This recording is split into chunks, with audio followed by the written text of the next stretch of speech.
اعوذ باللہ من الشیطان الرجیم بسم اللہ الرحمن الرحیم۔ حضور اکرم صلی اللہ علیہ وسلم کا طائف کا سفر بڑا ہی سخت سفر تھا، جس میں سیدہ اماں عائشہ صدیقہ رضی اللہ تعالی عنہما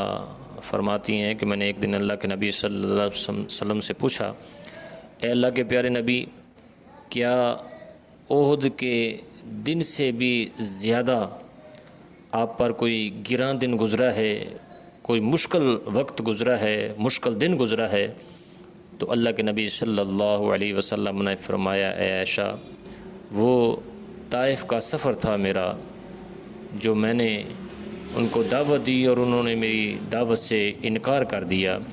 تو حضور فرماتے ہیں کہ وہ دن میرے لیے بڑا سخت تھا، مشکل ترین دن تھا۔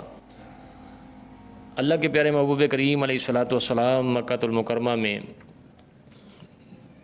تبلیغ فرماتے رہے، اور جب ان قبیلہ والوں نے توجہ نہ دی تو اللہ کے نبی صلی اللہ علیہ وسلم نے سوچا کہ چلو طائف کے مقام چلتے ہیں اور طائف کے سرداروں کو جا کر دین کا پیغام پہنچاتے ہیں۔ وہاں پہنچ کر قبیلہ کے 3 سرداروں سے، جو بڑے درجے کے سمجھے جاتے تھے، گفتگو فرمائی، اللہ کے دین کی طرف بلایا اور اللہ کے رسول صلی اللہ علیہ وسلم کی یعنی اپنی مدد کی طرف متوجہ کیا، مگر ان لوگوں نے بجائے اس کے کہ دین کی بات کو قبول کرتے یا کم سے کم عرب کی مشہور مہمان نوازی کے لحاظ سے ایک نوارد مہمان کی خاطر مدارت کرتے، صاف جواب دے دیا اور نہایت بے رخی اور بد اخلاقی سے پیش آئے۔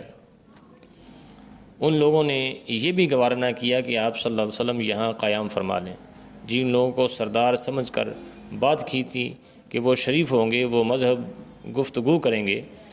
ان میں سے ایک شخص بولا کہ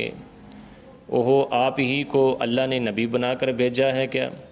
دوسرا بولا کہ اللہ کو تمہارے سوا کوئی اور ملتا ہی نہیں تھا معاذ اللہ، جس کو رسول بنا کر بھیجتا۔ تیسرے نے کہا کہ میں تجھ سے بات کرنا نہیں چاہتا، اس لیے کہ اگر تو واقعی نبی ہے جیسا کہ دعویٰ ہے تو تیری بات سے انکار کر دینا مصیبت سے خالی نہیں، اور اگر جھوٹ ہے تو میں ایسے شخص سے بات کرنا نہیں چاہتا، الیاذ باللہ۔ اس کے بعد ان لوگوں سے نا امید ہو کر حضور اکرم صلی اللہ تعالی علیہ وسلم نے اور لوگوں سے بات کرنے کا ارادہ فرمایا کہ آپ صلی اللہ علیہ وسلم تو ہمت اور استقلال کے پہاڑ تھے، مگر کسی نے بھی قبول نہ کیا، بلکہ بجائے قبول کرنے کے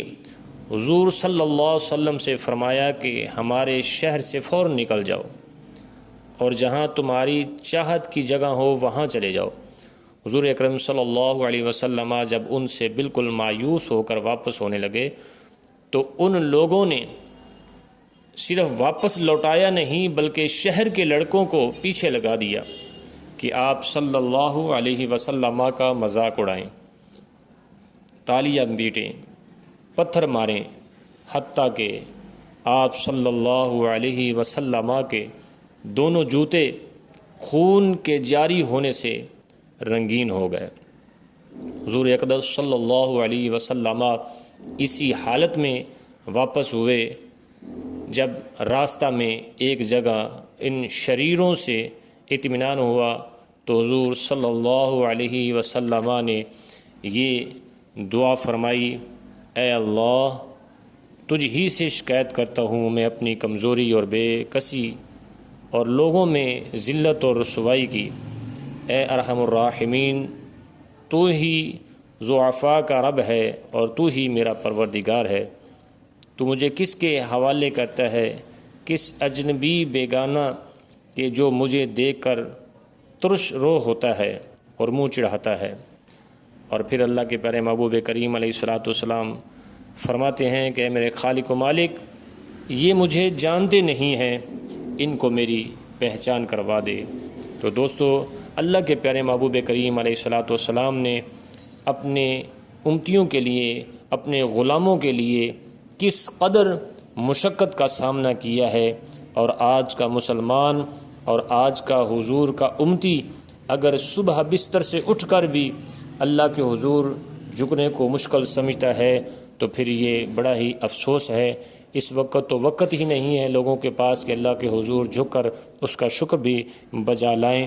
اللہ کے پیارے محبوب کریم علیہ الصلاۃ والسلام نے ہماری خاطر کس قدر مشکلات کا سامنا بھی کیا اور مشکلات اٹھائی بھی ہیں۔ دعا ہے اللہ ہم سب کو قرآن و سنت پر عمل کی توفیق عطا فرمائے۔ ویڈیو اچھی لگے تو اس کو سبسکرائب بھی کر دیا کریں، لائک، شیئر اور کمنٹس میں ضرور بتایا کریں۔ بہت مہربانی، شکریہ۔